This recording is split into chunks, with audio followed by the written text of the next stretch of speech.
The National HIV/AIDS Response Program to find new sources of funding as the U.S. sponsors divert funds to Africa, and Dominica among top CARICOM countries to have removed trade barriers.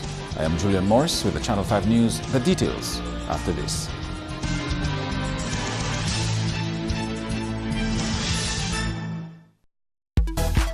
The magic of mobile insurance is at your fingertips.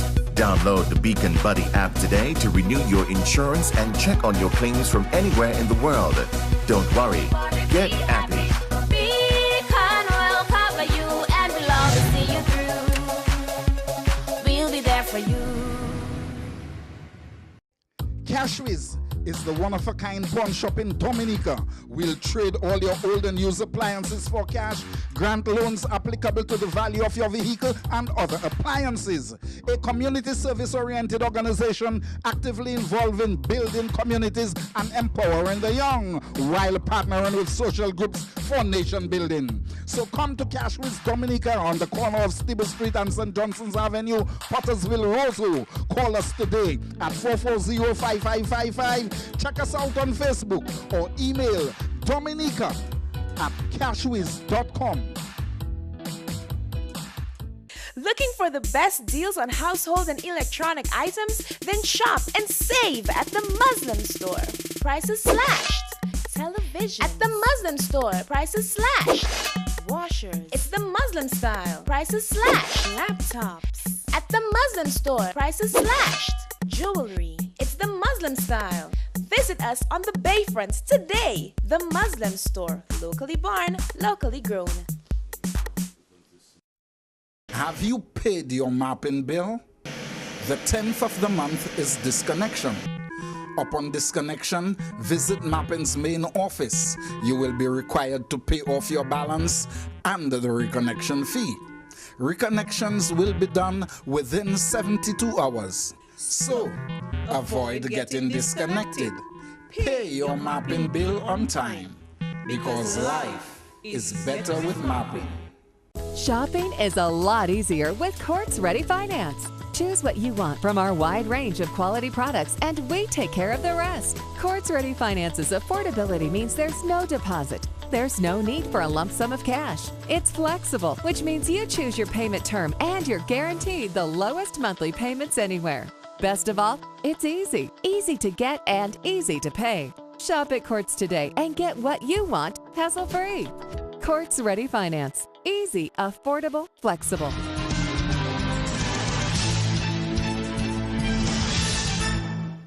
The National HIV/AIDS Response Office must now come up with a strategic plan to source funding for its programs this year. The U.S. President's Emergency Plan for AIDS Relief, PEPFAR, has been cutting back on funding in the OECS to divert funds to Africa and the Dominican Republic. Dominica got funds for test kits and lab strengthening through PEPFAR's funding. People prioritize, and we as a country should prioritize. So the donors are prioritizing. They may be saying that the OECS, maybe our epidemic is at a low, and they may be diverting their funds. So we have to get smart. Anytime you lose funds, I mean, you can't tell people what to do with their money. They divert their funds how they want.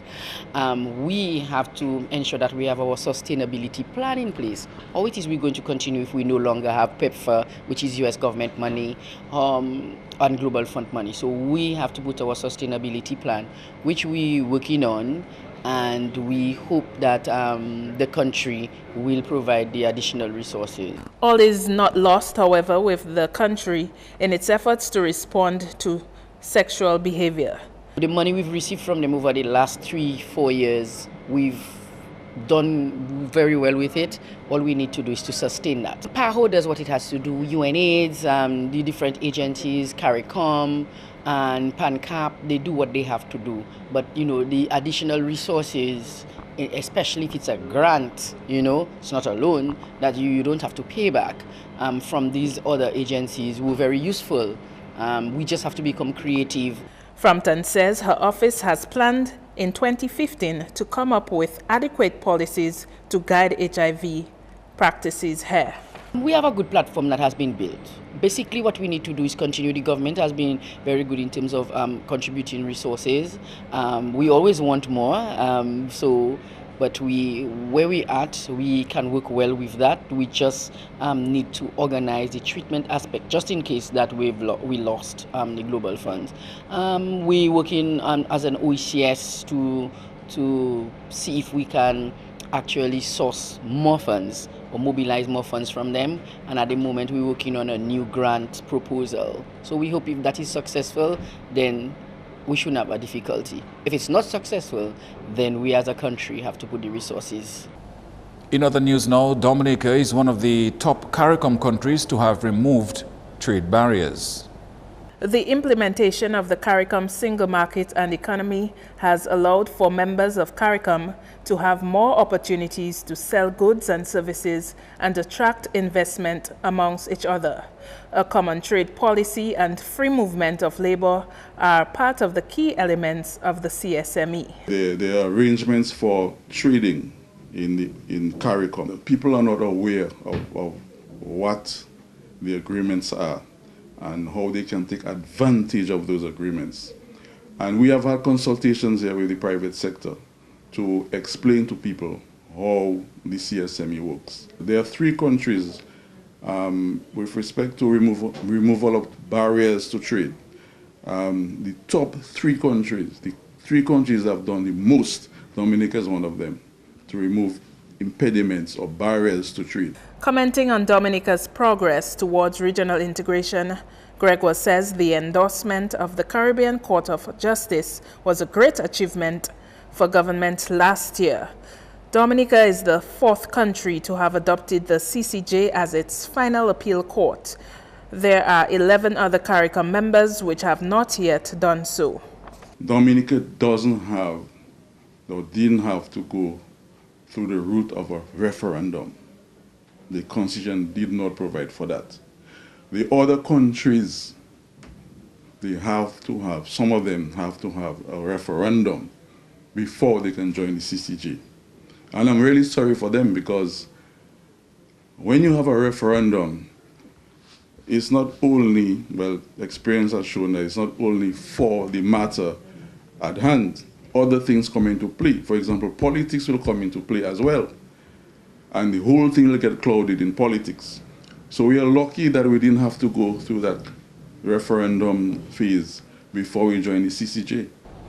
And on to education now, where the ministry wants to create a new administrative structure at all of Dominica's secondary schools. The Honorable Minister for Education, Peter Saint-Jean, says the ultimate goal is the delivery of quality and relevant education. Saint-Jean says introduction of technical vocational education and training TVET in 3 secondary schools formed part of that process. The minister says there are plans to broaden the scope of the TVET program this new term. We are looking forward to launching, introducing TVET at all of our secondary schools, whether government owned or assisted, and the Dominica State College. In fact, the Dominica State College will be the key in the whole process of delivery of TVET to the Dominican public.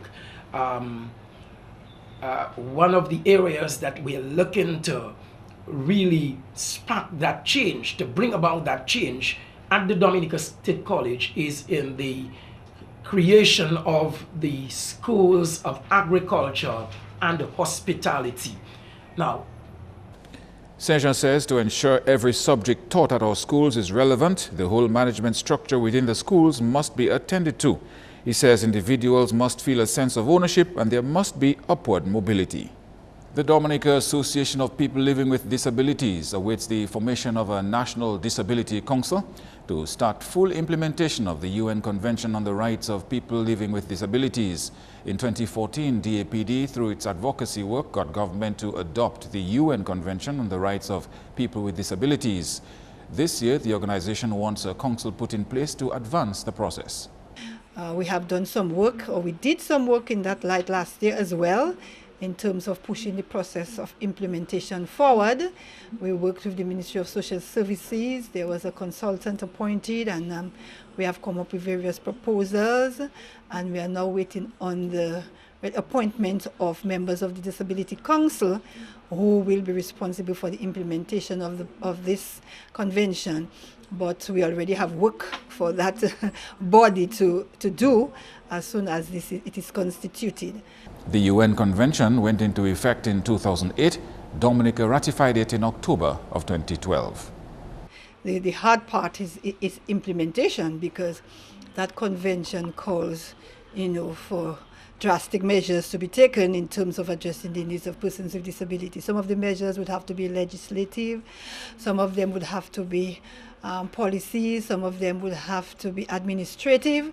So we don't expect implementation to happen at one go.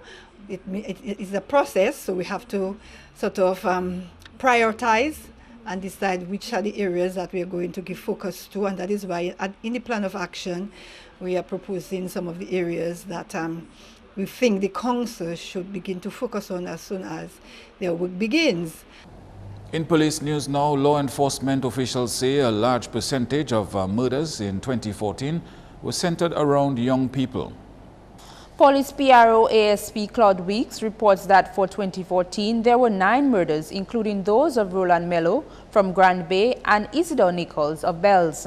Now, we're not going to, as a people, as an organization, feel good about 9 murders in a jurisdiction of 70,000 people. And whether it was 800,000 people, the point is 1 murder is indeed too many. We're not going to seek to compare with any jurisdiction. You hear other jurisdiction on the first day of the year that they have 3 and 4 murders. You know, that's not the point here. We do not want any murders anywhere for that matter, but more so in the Commonwealth of Dominica. He says if other methods were used to solve problems, then these murders might not have occurred. We have to perhaps look at anger management sessions and conflict resolution, and as to how they ought to behave in public or private spaces. You know, it's very, very, very critical. And we also have to look at the family. The family must not be left out. The proper socialization of our young people, of our families. It's important that they are properly socialized, they're properly nurtured, educated, disciplined, to teach them how to be organized, because it spills over from the family. This is Channel 5 News. Coming up, a government minister's perspective on the Venezuela recession and the Pierre Charles Foundation, a fitting memorial for the late Prime Minister.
Strong preparation. Strong concentration. Strong teamwork. Strong nerve.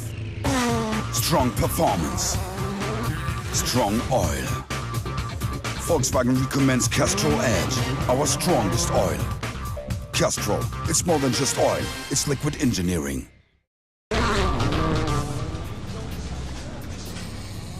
Strong preparation. Strong concentration. Strong teamwork. Strong nerve. Strong performance. Strong oil. Volkswagen recommends Castrol Edge, our strongest oil. Castrol, it's more than just oil, it's liquid engineering.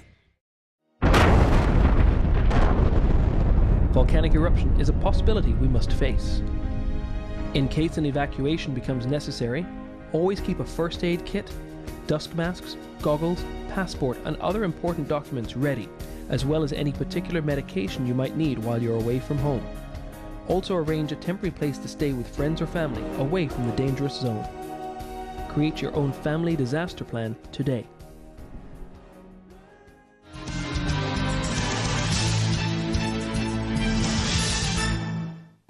Thank you for staying with us. An executive member of the Dominica Labour Party says the Roosevelt-Skerrit administration and the Venezuelan government are prepared to work collaboratively to address any challenges posed by Venezuela's current economic recession.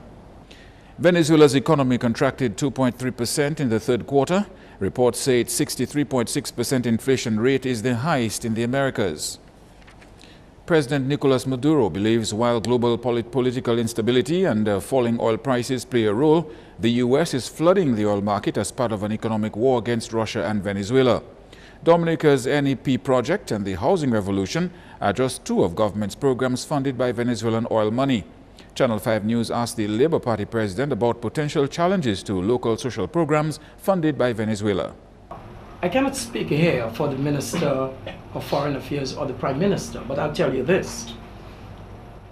The world experienced a major recession as never before recorded in history from 2008 up till, now. And within that time frame, when major economies the world over were in recession, we saw an increase of resources coming in from Venezuela to the Commonwealth of Dominica. Of course, it is expected. We cannot bury our head in the sand. It is expected that the recession will affect life in Venezuela. But the Roosevelt-Skerrit administration has established a reputation of living up to its own expectations and that of the people of Dominica. So whatever the situation is in Venezuela, Venezuela will continue to work with Dominica as a true partner in development. Venezuela has the world's largest proven oil reserves and its economy is highly dependent on the oil trade, which makes up 90% of the country's exports. Let's move on now to Grand Bay, where the president of the newly launched Pierre Charles Foundation is encouraging support for efforts at developing and transforming the lives of Dominica's young people. The Charles family launched the Pierre Charles Foundation on Tuesday at the Pierre Charles Secondary School in commemoration of the 11th anniversary of the late Prime Minister's death. I can say, as the wife of the deceased Pierre Charles, as the president of the foundation, as mother of Faiza and Camilo, who initiated the idea, I will give my overwhelming support to the foundation to ensure that we can see it as far as it is economically viable. And we will do every effort to embrace every opportunity to raise funds for the organization, as well as to meet the needs as they may arise. Mrs. Charles presented a $10,000 check to the foundation. The late Prime Minister's son, Camilo, is the foundation's vice president. He says the foundation will focus on areas which impacted positively on his late father's life, including education and sports. The first Pierre Charles scholarship of $500 and stationery will be awarded to a deserving student for a 5-year period starting this year. With the onset of the 2015-2016 academic year, the PCF executive will select based on need and merit a child who is successful at passing the common entrance exams without attaining government assistance. This child will be awarded the Pierre Charles scholarship of $500 in addition to stationery annually for a 5-year period. The foundation will also adopt the preschool attended by the late Prime Minister's daughter, Faiza. The organization will also work closely with the Grand Bay Secondary School in support of the Grand Bay Cadet Corps. Sports will be the other area of focus for the foundation. With the active participation of donors, business entities, community members, and volunteers, the Pierre Charles Foundation hopes to enhance youth development activities. The Pierre Charles Foundation refuses to idly sit by while the bourgeois bans and circumstances ideology cripples our youth. We will now arm them with a pair of boxing gloves to change the circumstances and enjoy a brighter future. We are a team, a united people, and the late Honorable Pierre Charles, during his life's work, taught us to fight to change gloomy circumstances. And we go on now to Roseau Central, where the parliamentary representative has highlighted projects for 2015, which he says are major initiatives for improving Roseau as a tourist destination. Joseph Isaac says they are working on plans to revitalize the city for sports development and to ensure that Roseau reaches its goal to be a major tourism product. Roseau is the gateway to tourism, so we'll be looking at the vendor situation. If you would look at our vendor situation, we need to improve it. We need to get some vendor kids so that it can be of an international standard. Isaac also plans to advocate for the continuation of the road reinstatement project for Roseau Central to include improved sidewalks with handicap access and road resurfacing. The parliamentary representative thanked the government for the work they started at the Bath Road basketball court and says he anticipates its completion to begin a basketball tournament that was in the cards from June 2014. On behalf of the Roseau Improvement Committee, that we are committed to doing a lot of sporting development projects in Roseau, and also you'll see us also embarking on clean-up projects in the Roseau areas to ensure that Roseau remains clean and green. With regards to the empty fields located near Dominica Grammar School and the stadium, he made an appeal. We are asking the government that if the government does not have the resources to do it, we are asking the government to give us the permission and endorsement to seek the resources so we can mobilize the resources to actually get the practice field up and running. And a young man under investigation for deception is on bail after being arrested on Friday. Marvin Toussaint of Point Michel was formally charged for deception in the sum of over $14,000. He was formally charged and taken to the magistrate's court. This matter is an indictable matter, and a preliminary inquiry date would be set for that hearing. But he was granted bail. And he will appear for his trial, or the beginning of the trial, in April of 2015. Meanwhile, the police PRO says no formal arrests have been made in connection with the shooting in Yampis. 2 brothers were hospitalized. Coming up next, Dominica increases the number of FIFA officials for 2015. That and more in sports. Next with Gavin Richards.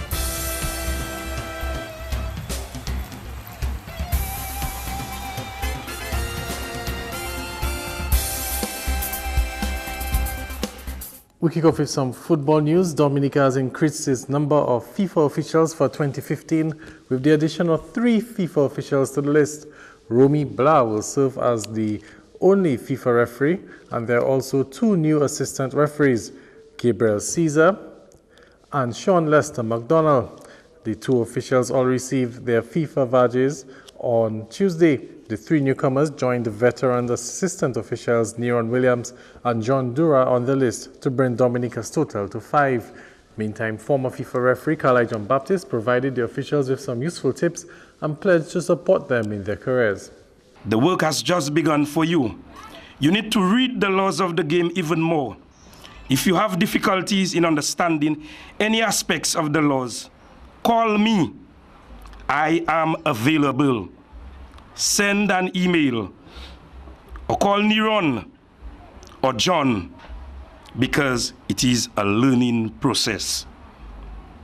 Your deportment is key, and by that I mean your dress code, hair and proper hygiene, especially when you are on tournaments. Also, your training is one of your key passports. Be fit, learn the laws of the game and apply them. DFA President Glenn Etienne told the officials that their promotion to the FIFA ranks is not an excuse to make themselves unavailable to assist in the national leagues. Do not shy away from doing games and making yourselves unavailable for local encounters, and always present for overseas fixtures. Those who adopt this habit will not be allowed to get away with it. Let me warn that 1 game per week is not enough. You cannot develop by doing 1 game per week. The more games that you do, the better you become. In order to be a good swimmer, you must spend countless hours in the water. The same principle applies to football refereeing. The more games that you do, the better you will become. You should become frustrated and protest if you get less than 2 games per week. If you are not called to do matches, the onus is on you to call to find out the reasons. I also advise and warn against heartiness. Do not for 1 minute believe that now that you are on the FIFA list, that you are better than the other colleagues. In more football news, the Maho Soca Strikers will be in search of that elusive first win in the DFA Premier League when they face the Icons this weekend. And also, the league leaders Exodus will be hoping for full points as they take on the defending champs, the Northern Concrete and Steel Bombers. 5 matches are scheduled in the National Leagues of the Dominica Football Association this week. It's the only match in the Dominica Women's League on Thursday. Southeast Stars will take on West Coast Jaguars at the Buffett State playing field from 6 p.m.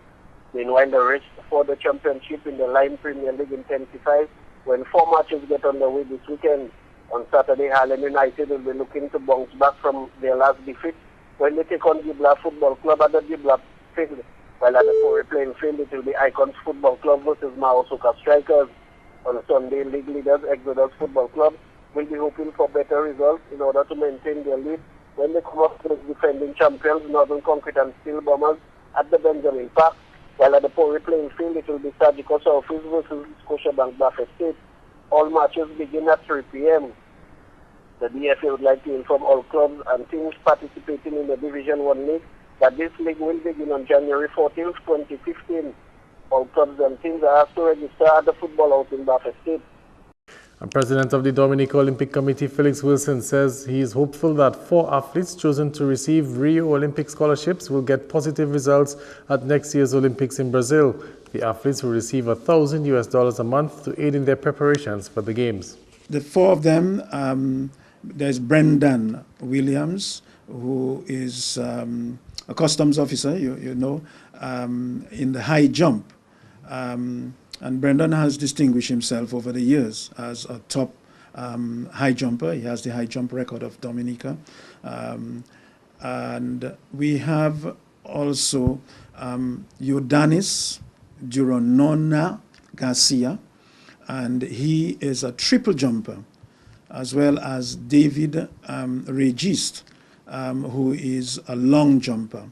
So these are field events.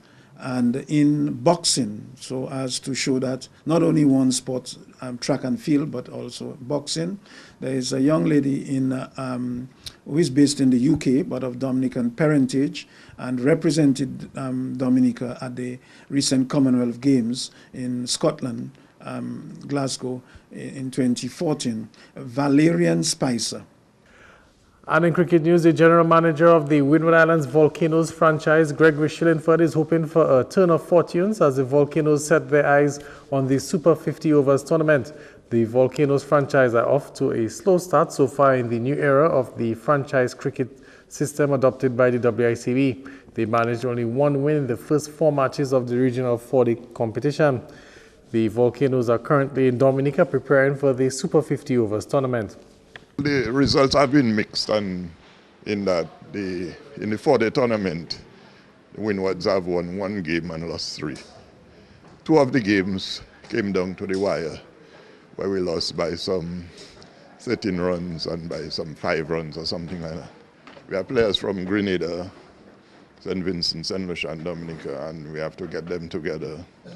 And plus, it means therefore that training is not as effective as compared to the other islands where it's one territory. So the season is a 10-game season, and we hope that in the second half of the season that we'll do much better now that we've been able to have a camp, and we'll also, after the Super 50, have another camp, you know, before we get back into the work of the second round, that is rounds 5 to 10. Meantime, Volcanoes captain Liam Sebastian says while the team will miss the services of Darren Sammy, it will provide a chance for other players to step up. Sam will be out on West Indies duties once again, and he will be unavailable. Sebastian also says that the team will be without a few players because of injuries. It's just a situation where we have to basically put it behind or use it as something to motivate us that we have to go out and do it, because if we use it as an excuse or we use it to say that he's not there, the reason why we can't perform, then it's going to affect our ability on the field. So what we have to do, we just have to try and put it behind us quick as possible and go out on the field and with who we have, because we feel comfortable we have capable enough replacement to do the job. So we back the guys that we have here. We just have to go out on the field and put the performance on the field. And you mentioned that you have injuries. We noticed Tyron Theophil is one of those guys with a hamstring injury. Yeah, Tyron suffered a hamstring injury in the 4 days as well. With Dalton Polius is out injured, and a few guys have a little bit of niggles here and there. So yeah, the team is affected by a few injuries to key players, but as I said, we have to put that behind because we cannot control that. We cannot put them back on the park. That's a wrap on sports. Join us next time.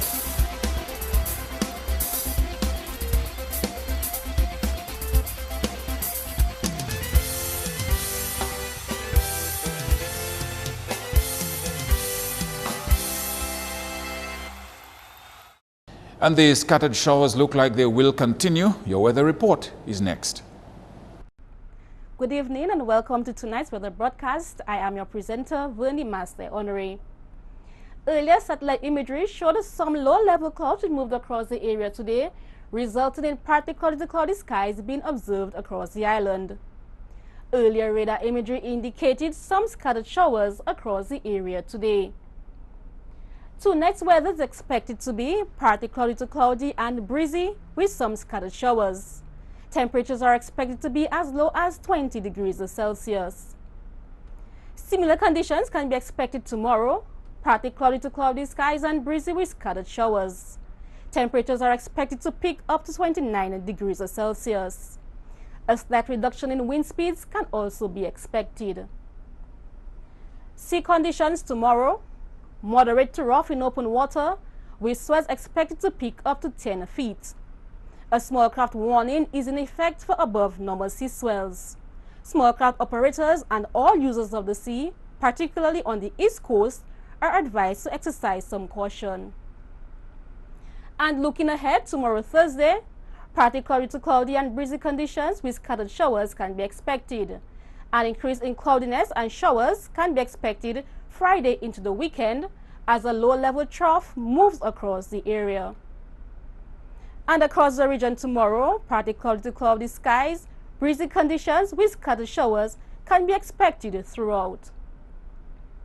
And on the international scene tomorrow, clear skies can be expected in New York and Beijing, partly cloudy skies with showers in Miami and Caracas, and the chance of rain in London. A wind chill advisory has been issued for New York. The sun will rise tomorrow at 6:34 a.m. and will set at 5:50 p.m.